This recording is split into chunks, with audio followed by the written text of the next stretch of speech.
In this video, we're going to continue our discussion over vectors, and we're going to look at operations with a vector, with vectors. So given, we'll talk through this chart here, this table.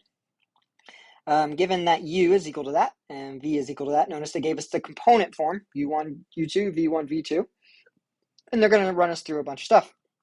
If I add two vectors, it's exactly what you would think you would want from that. We add our x's together, and we add our y's together, and that's our answer. It's really nice. There is I'll show you the representation geometrically here in a little bit of why that works. So scalar multiple, what that means is that this is just a number, right? It's a constant. If I have a constant times a vector, I just distribute the constant. Not a big deal. Negative of a vector, it's a -1, so it just applies like number 2. The negative goes to both, like you would think. The difference of two vectors, u minus v, is the same thing as adding them, but with a negative, which just leads me to that same result. You just subtract your components instead of adding.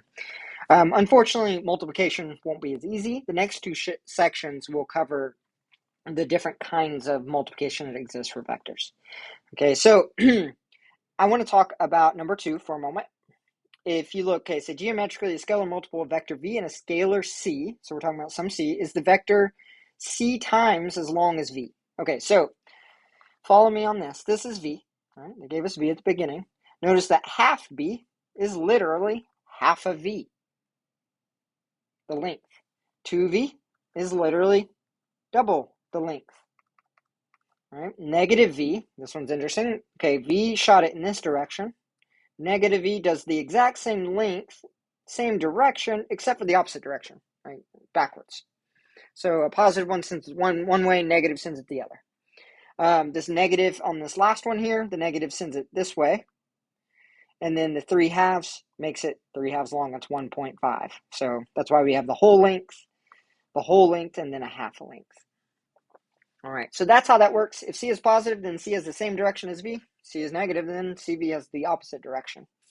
Nothing crazy there. Okay, let's look at a geometric representation of sum of vectors. So consider in this first picture here, we have u and v. Remember, they don't live anywhere. We can put them anywhere we want on the graph. They just describe a direction and a magnitude. So what actually, let's talk about what this could mean. This could mean like how fast you made it over a trip, over a certain distance, or maybe even like displacement, maybe is a better word for it. This is displacement from here to here, right? It could be anywhere. V is displacement from here to here. And what I mean by displacement is like distance, right? It's traveling that distance. How I would do this geometrically, I would go along u, and as soon as I'm done with u, because they don't live anywhere, I take off on v. It's called a tail to tip method. And then the u plus v will be the distance skipping the middle point. So this is like starting here at Tulsa. This would be like driving to St. Louis and then driving, maybe not St. Louis, Joplin, and then St. Louis, right? So Tulsa, Joplin, St. Louis, right? The resultant vector, this vector, is when I add two vectors, it's like skipping the middleman, right? Skipping Joplin here in the middle. It's just going straight from Tulsa to St. Louis. So when you add vectors, what it does is it just allows you to get from the starting point to the ending point. And it just skips that in between. We can also even go the other way and go down. We could have kept V where it was and moved U, and we would have got the same exact thing. I'm not going to talk about the nitty gritty about it. If you'd like to take a look at this, one thing I do want to point out when we do subtraction, because we're going to use this in 2 sections from now, I think, or the second section. I can't remember. So UV, notice this is U going that way. This is V going that way. So if we put their tails together, the resultant vector in between is U minus V. Okay, so let's do a few examples here. Just some of the algebraic. I actually think algebraically vectors are a bit easier to work with. Okay, so I have A, which is 1/2 V. That's 1/2, and then I'm going to go ahead and put V in here. -3 times 5, and I just distribute. So I get -3 over 2, 5 over 2. That is my answer. That is a vector that is half the length as that one. If we were to graph both of them from 0, 0, this would be half of it in the same direction. Let's do B. B is W minus V. And I just write those out. W is 2, 7 minus negative 3, 5. And then we just distribute the negative. 2, 7 plus 3, negative 5. And then to add vectors, we just add component-wise. So 2 plus 3 is 5. 7 plus 5, negative 5 is 2. So there's my last answer there. All right, C, we have V plus 2W. So I just enter them all in. V is negative 3, 5. Plus 2 times W is 2, 7.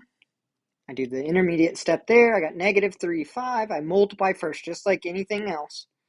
4, 14. Then we add components. Right, so I get a 1 and a 19. All right, so hopefully that's not too bad for you. It's just new notation. I do want to point out, because I always have students, and I'm gonna like pretty mark off pretty hard, because I need you to not do this.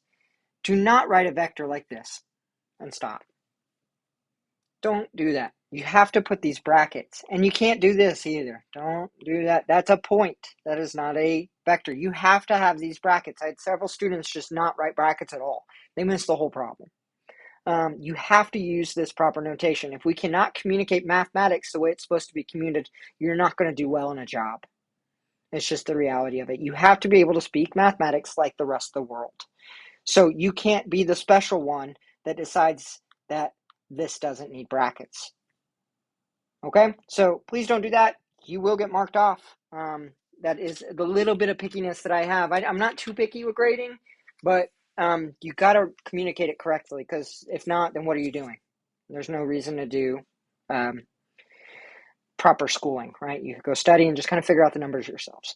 But we have to communicate it to live in a world that communicates mathematics, especially most of you are going to be engineers.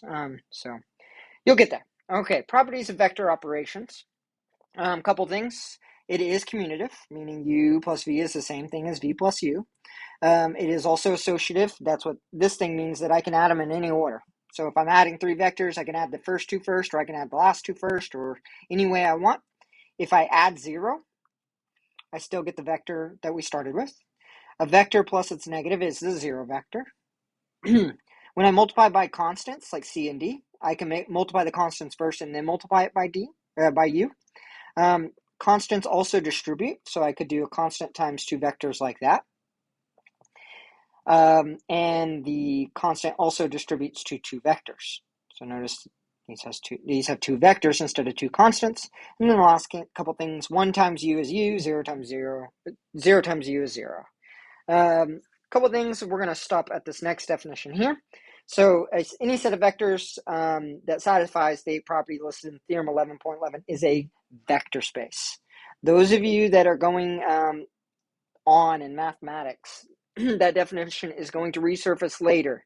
When I was going through my schooling, and I went to grad school for math, and vector space came up, and I overthought it big time because I forgot what it meant. So all it is if it satisfies all of those 8, it's a vector space. That's as far as we're going to go with what a vector space is. We will revisit this in chapter 15 to an extent. All right, so we have one more statement here for this video. The length of a scalar multiple. So meaning if I take v and I multiply it by c, a constant, and then what this says is, hey, after you multiply it by c, find the length of that thing. Well, that means I can just find the length of v and then multiply it by the absolute value of c. So I'm not changing the sign or anything. So what that means is if I have the magnitude and I'm going to times it by a constant, I just multiply it by its absolute value. This doesn't happen too often, but it's a good thing to know.